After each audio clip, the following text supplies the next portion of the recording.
Pagkasambit pa lang ni Simon ng paghahamon, ay wala nang sinayang na sandali si Lola Chedeng.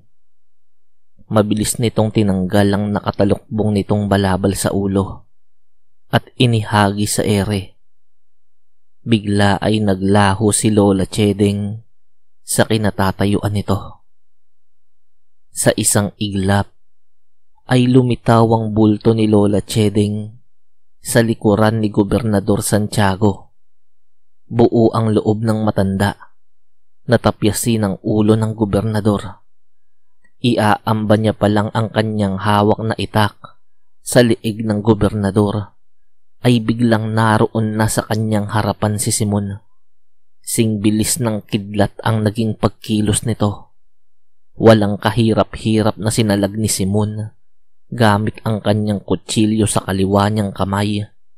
Ang itak na sana ay tatapyas sa leeg ng gobernador. "Masyado kang mabagal, Lola Chedeng," seryosong tinig ni Simon habang harapang nakikipagtitigan sa matanda. Gamit ang kaliwa nitong kamay ay dinukot pa nito sa tagiliran ang isa pang kutsilyo. Akmang itatarak niya yun sa tagiliran ni Lola Chedeng nang biglang pumagitna sa kanilang dalawa ang isang matandang lalaki, si Tandang Tasyo. Tumama ang kutsilyo ni Simon sa dibdib ni Tandang Tasyo, subalit hindi iyon bumaon sa balat ng matanda. Sadyang totoo nga ang mga sabi-sabi na malakas ang ibinibigay na kabal ng mutya ng buwaya sa sino mang nagtatanga nito. Nang makita ni Simon na walang naging epekto sa matanda ang una niyang pag-atake rito, ay mabilis itong kumilos. Singbilis ng liwanag ang naging pag-ikot nito papunta sa likod ni Tandang Tasyo, kung saan naroon si Lola Chedeng. Muli ay si Lola Chedeng ang puntirya niya. Subalit naging maagap na sa pagkakataong yun si Pilo. Pinaputukan nito ng pistola ang antingerong gustong puminsala sa pinakamamahal niyang nanay-nanayan. Isa pang putok pagkatapos ng isa at isa pa. Alam ni Simon na hindi ordinaryong bala ang gamit ng pangkat ni Pilo. Ang pinamumunuan nitong pulutong ng sundalo ay hindi basta-basta. Kalat sa buong lalawigan ang pagtugis ng mga ito ng mga masasamang antingero at mga aswang na bumibiktima ng mga naliligaw sa gubat. Minabuti na lamang ni Simon na dumistansya muna sa dalawang matanda. Mabilis nitong hinila ang gobernador para madala sa ligtas na lugar. Agad namang dumalo si Burnok sa kinatatayuan ni na Lola Chedeng at Tandang Tasyo. "Ayos lang ba kayo, Nanay Chedeng? Tatay Tasyo?" Pangungumpirma ni Burnok habang sinisipat ang dibdib ni Tandang Tasyo na siyang sumalo ng pag-atake ni Simon. "Huwag kang mag-alala, Burnok. Ayos lang kami. Malakas ang kalasag nitong matandang to. Hindi basta-basta tatagos ang ordinaryong pag-atake ni Simon sa kanya kung hindi sasamahan ng enerhiya na pangbasag ng kabal." Paliwanag ni Lola Chedeng sa anak-anakan. "Chedeng, totoo bang si Simon ang pinakamalakas na antingero sa kasalukuyang panahong ito?" Tanong ni Tandang Tasyo pagkatapos ng naging pagtawa nito. "Oo, Tasyo. Tama ka. Si Simon ang pinakamalakas na antingero sa umiiral na panahong ito," sagot ni Lola Chedeng. Bakit ganun? Ang hina!" Pagtataka ni Tandang Tasyo. "Tuso si Simon, Tasyo. Ikinukubli niya ang lakas niya. At ang isa sa dahilan kung bakit siya ang hinirang na pinakamalakas na antingero sa panahong ito ay ang angkin niyang bilis. Alam mo naman siguro, di ba? Walang silbi ang napakalakas na pag-atake sa isang kalabang hindi mo kayang tamaan." Paliwanag ni Lola Chedeng. "Sa bagay, Kung ganoon ay hindi pala siya dapat maliitin. Sambit ni Tandang Tasyo. Burnok, wag mo kaming alalahanin. Kaya kong protektahan si Chedeng sa mga magiging pag-atake ni Simon. Mas maigi kung haharapin ninyo ni Pilo ang kambal na antingero na si Gaspar at Oscar. Nararamdaman kong malakas ang opensa at depensa ng mga yon na ibinibigay sa kanila ng tanga nilang mutya ng pagong at pawikan.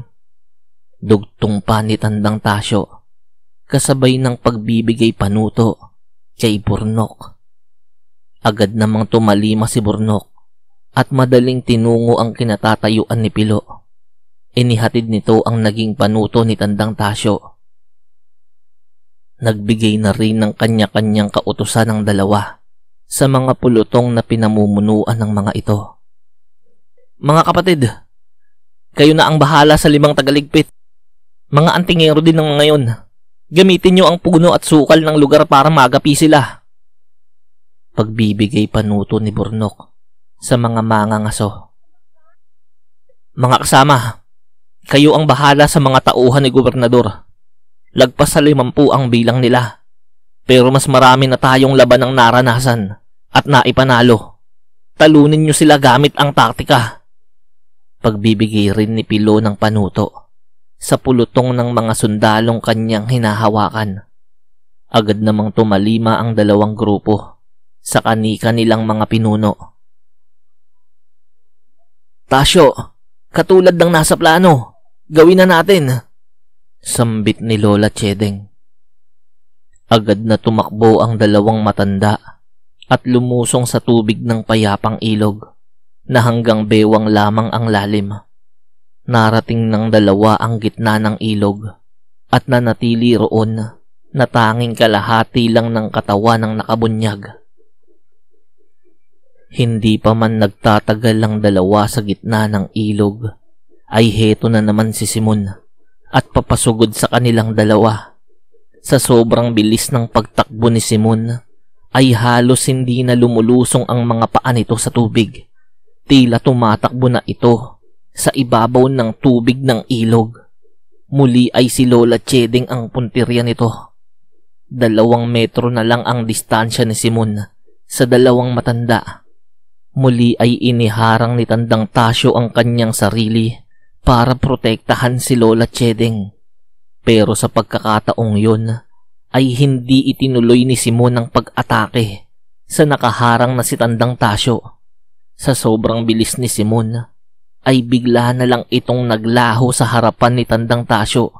Sa isang kisap mata ay nasa likod na ito ni Lola Chedeng.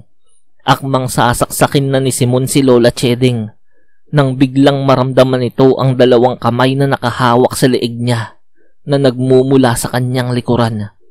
Kitang-kita niya rin ang pagpapalit anyo ng nakaharang na si Tandang Tasyo kanina. Mula sa pagiging bulto ng tao ay naging tubig yun na bumagsak at humalo sa ilog. Mas sumigpit ang pagkakakapit ng mga kamay sa kanyang leeg na parang hinihila siya pababa sa tubig ng ilog. Itinuon niya ang kanyang enerhiya sa kanang kamay na humahawak sa isa niyang kutsilyo at isinaksak sa bisig ng kamay na sumasakal sa kanya. Lumuwag ang pagkakasakal sa kanyang leeg. Ang sinaksak niyang bisig ay naging tubig na bumasa sa kanyang kamay. Nang lingunin niya ang nagmamay-ari ng kaninang kamay na sumakal sa kanya, ay kitang-kita niya ang bulto ni Tandang Tasyo. Unti-unti na namang nagiging tubig ang anyo noon na bumabagsak at humahalo sa ilog. Nang ibalik niya ang tingin kay Lola Chedeng, ay naroon na naman si Tandang Tasyo, nakatayo sa tabi ni Lola Chedeng, nakahandang pigilan ng kanyang bawat magiging pag-atake. Paulit-ulit ang ginawang pag-atake ni Simon kay Lola Chedeng, ngunit paulit-ulit lang ding nahaharangan iyon ni Tandang Tasyo.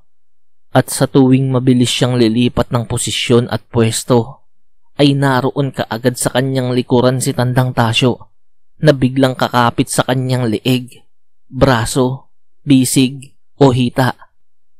Mabuti na lamang talaga at nagtataglay siya ng walang kapantay na bilis, kung kaya't mabilis siyang nakakaalpas kapag nararamdaman niya na ang pagkapit sa kanya ni Tandang Tasyo. Nang makita naman ng kambal na si Oscar at Gaspar na hindi na nagiging epektibo ang bawat pag-atake ni Simon sa dalawang matanda, ay mabilis na tumakbo ang mga yon papalapit sa payapang ilog.